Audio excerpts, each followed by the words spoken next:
As Donald Trump and his Republican cronies continue to file their phony lawsuits to overturn Joe Biden's clear election victory, their strategy is one that Republicans have waged for decades, disenfranchising black Americans. Philadelphia, Atlanta, Milwaukee, Detroit. Republicans want to throw out votes in all of them, all cities with large populations of black voters who overwhelmingly supported Biden. But unlike in decades past, the courts and the public are not having it. In Detroit, black voters are actually suing Donald Trump for trying to take their constitutionally protected right away. The lawsuit states that the defendants are openly seeking to disenfranchise black voters, adding, defendants' tactics repeat the worst abuses in our nation's history, as black Americans were denied a voice in American democracy for most of the first 2 centuries of the republic.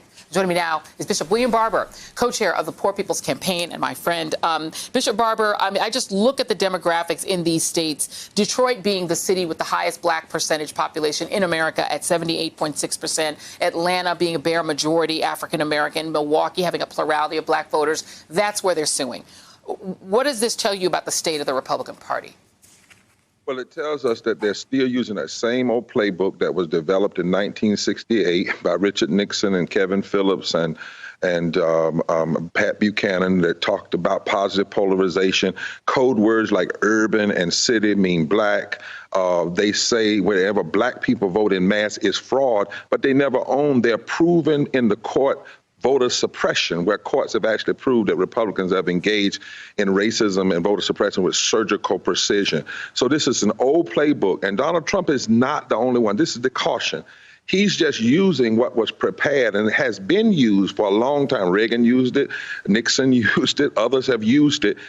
Even some Republicans today that don't like Trump, they use this same tactic, and they've been big on voter actually fraudulent. The real issue we should be dealing with is voter suppression, and this is another tactic, what he's trying to do now.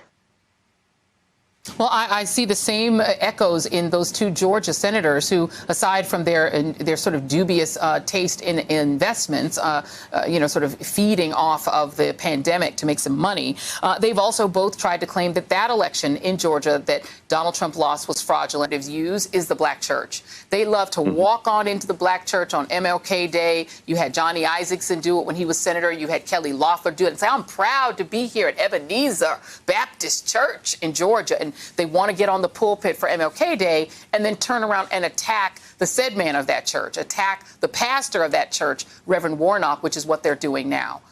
What do you make of that attack? And do you think that actually just might go on? It should. You know, they love the king of their imagination. They would be just as much against King as others were when he was alive. But they also use these terms like socialism. That means black. You know, they call Dr. King. They call Fannie Lou Hamer. They call Rabbi Heschel. They call all of those people socialists as well. These are just terms. You know, I like what my friend Reverend Warnock said about Kelly Loeffler. He said he was glad she was listening to his sermon.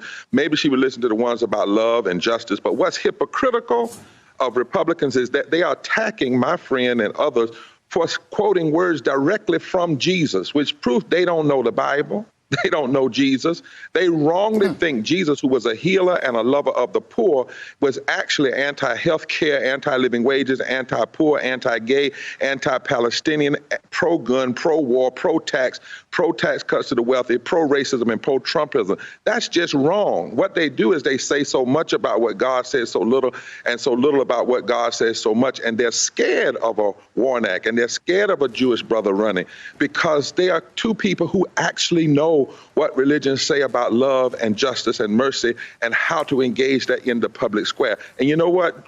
They should be scared, because millions of people of faith and religious leaders are riding that religious nationalists and extremists have tried to take in the name of republicanism. Hey there, I'm Chris Hayes from MSNBC. Thanks for watching MSNBC on YouTube. If you want to keep up to date with the videos we're putting out, you can click subscribe just below me, or click over on this list to see lots of other great videos.